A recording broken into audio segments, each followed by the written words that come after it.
single show. I think they couldn't afford to do that. Television in the mid-'60s was not like television of this century. It was pathetic in terms of not only how few choices there were, but in what those networks were showing. It was CBS, NBC, ABC, and basically that's it. It was all escapism. This was Beverly Hillbillies, and it was Bewitched. This was all of the fantastic shows that you can think of, all the pretend shows. As terms of an original American idea, Smothers Brothers was first. Because it was a big secret until you got this show that you were this political. No, we were not political until we got the show. After we got the show, in the process of, it took 2 years for us to be politicized, and the whole world, the United States was getting politicized. We just started seeing the war as something wrong, and integration, and a lot of things were happening. And I thought if we said a little less each show, we could maybe be on for 10 years. Right. And still get the same amount of information across. How's it feel to be right? I'm starting to realize this is really about them. Yeah. Nobody expected Tom and Dick when they went on the air to be controversial. They were going to be Jack Benny and George Burns and Bob Hope and all of the comics that had come before them. The roots were in the traditional comedy. They were both very clean-cut, college-looking kids. They wore those blazers, and they looked, very non-threatening. They looked like the boys next door. They couldn't hurt you. You want them to date your daughters and all that stuff. And I think because of that, they were able to get away with a lot, and thank God they were. I remember Tommy came home one day and said, "Hey, we got an offer to do a variety show on CBS at 9 o'clock on Sunday, which is called the Kamikaze time slot." I said, "Why that?" And he said, "Well, it's opposite Bonanza." And he said, 9 shows have gone down against Bonanza. And I said, "I guess we're going to be the 10th. Now, 9 o'clock Sunday night is the most important hour in all of television as far as circulation goes, and therefore for the advertisers and for the network. The lowest rated show on television at the time was the show that was opposite Bonanza, the Gary Moore Show. I had a series of constant failures against Bonanza, and Gary Moore was one of them. And we were anxious to get it off the air and a new show as quickly as possible. Oh, I couldn't get a film show ready in less than 90 days, so we had to take whatever we could get in a live format. I learned that the Smothers Brothers was available. I wasn't entirely sure what they could do, but the gamble was one I had to take. Research had determined in their wisdom that these young men would appeal to the young audience, and we needed to get a young audience to whack Bonanza over the head. Frankly, most of us, more conservative types thought, this is a disaster. We're going to go on and get killed. But Tommy Smothers, bless his heart, said, look, if we go on and get killed, if we get knocked off, everybody's going to say, well, so what? They went up against the #1 show. Nobody else has beaten Bonanza. We're not going to take any flack for it. He said, on the other hand, if we're successful, if we beat Bonanza, we're going to be a tremendously exciting news story. Manager said, you want to do a variety show? It'll be opposite Bonanza. And I said, our career's over anyway.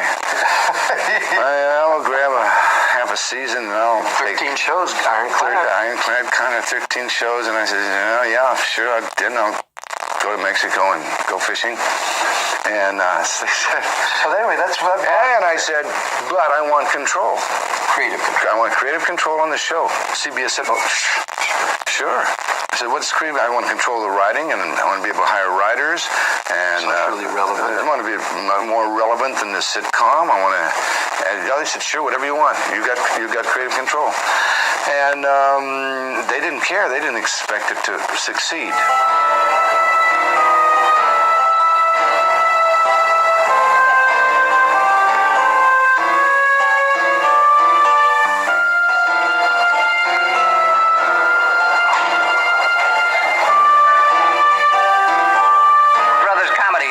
Show number 1, take 1. Well, hello again, ladies and gentlemen. Now I'd like to help kick off the premiere of an exciting new comedy show, which you're all going to enjoy for a long, long time, starring starring Tom and Dick Smothers. Now, first of all, they really are brothers. They were born in New York City, well, way back in the 1940s. They were typical American kids, average in every way. One thing you have to remember about the Smothers Brothers was that they were a product of their time. I mean, they came of age in the Eisenhower era. And some of their material and some of their attitudes were shaped in a much friendlier, less threatening time. Their father was an Army officer. They had been Army brats. They had traveled around the country. They had lived in a lot of different places. They were going to San Jose State, which is about as American a college as you can go to. They came up in the folk clubs, but they kind of idolized those old mainstream performers. It just happened that their consciousness had evolved beyond that, and eventually that became part of the show. Hey, fellas, Tommy or Dickie, would you please come out here? We'd let me take this. Oh, thank you. We'd like you to settle something for us. All right. Yeah, which of... Oh, now I'm myself. Yeah.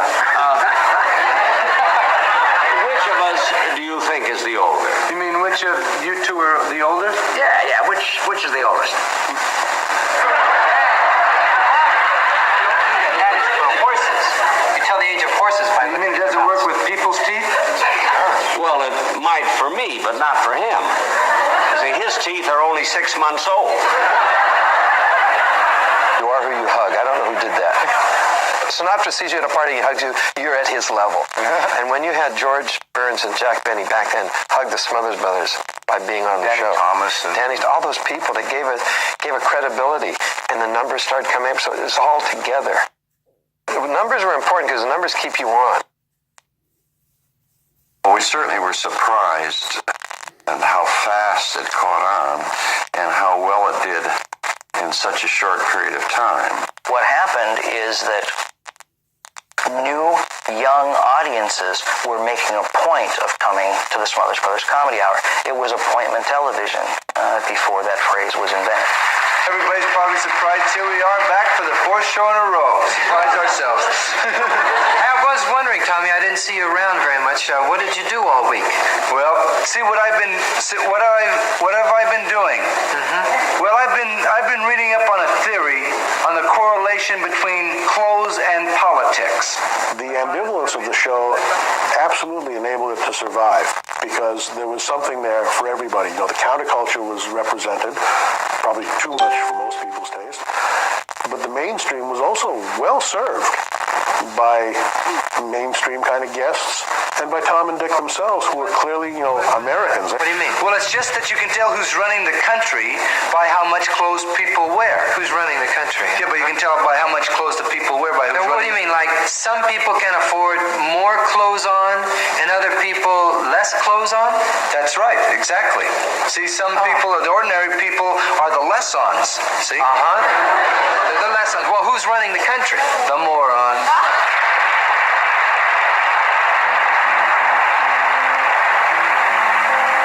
I had no idea they would be successful. Never in my wildest dreams. Many months later, I was acclaimed for having such judgment, such courage, to have these wonderful young people there. And I, of course, said, well, you just have to take those gambles sometime.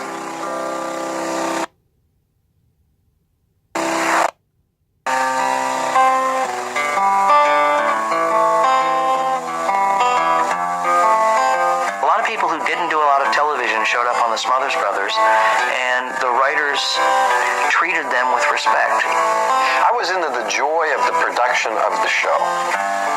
We grew up in Southern California. There's always those mountains. There's always the ocean. There was always Bob Hope and Jack Benny and Betty Davis and all those people. And they came in and they said, oh,